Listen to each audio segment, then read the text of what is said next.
Je ne pense pas que le rôle du design au présent ait changé par rapport au passé. Le design a toujours été une discipline humaniste. Il y a des implications sociales et politiques, mais de mon point de vue, le designer n'a pas de devoir en ce sens.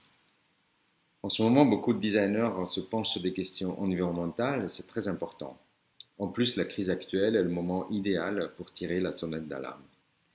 Mais je pense qu'il est important de rappeler que le design est aussi une forme d'art. Et en ce sens, le designer doit être libre de choisir les sujets sur lesquels il a envie de travailler et la forme que ces projets prendront. Bien sûr, on voit parfois des projets presque obscènes tellement ils sont grossiers, inutiles, irrespectueux envers l'environnement, etc. Mais ça, ce sont simplement des mauvais projets comme ils ont toujours existé. Bon, il est toujours délicat de parler en termes de bon et mauvais, mais ce que je veux dire est que peut-être un projet de chaise, par exemple, mené sérieusement, est parfois plus valable qu'un projet a priori moins futile, mais proposé juste pour être dans la tendance. Enfin, je pense qu'il n'y a pas de bon ou mauvais sujet, mais juste des bonnes ou de mauvaises réponses.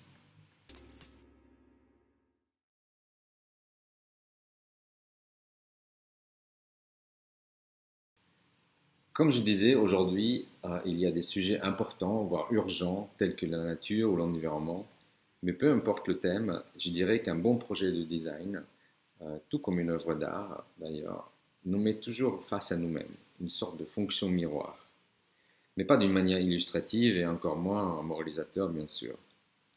Plutôt, il nous réveille, il nous sort de notre routine, de notre confort passif, de nos défilements sur les réseaux sociaux, etc.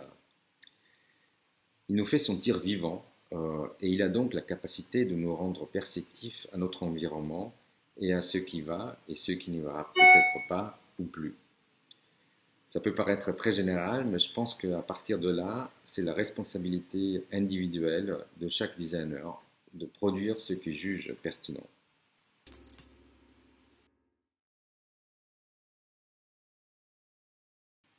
Aujourd'hui, en tant que designer, il est devenu difficile de parler de choses simples. Il faut parler de l'intelligence artificielle, de la biologie, de l'anthropocène, du post-anthropocène ou autre.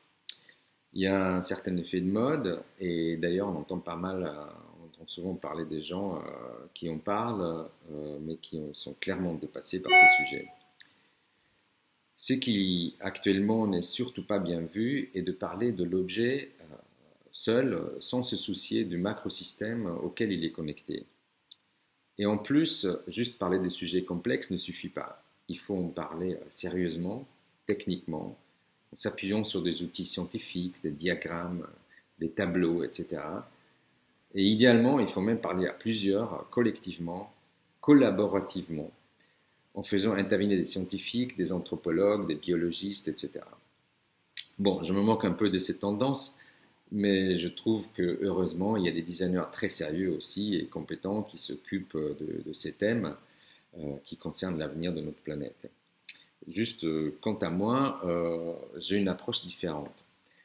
Pour le projet, par exemple, que je devais présenter au Salon du Meuble de Milan de cette année, j'avais choisi un sujet certes très sérieux, mais je l'abordais d'une manière subjective et avec humour.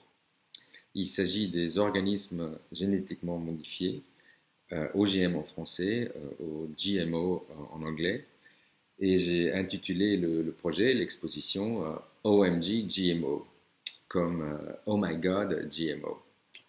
Le résultat est une série d'objets qui s'inscrivent dans la très vieille tradition des arts appliqués de la représentation du végétal.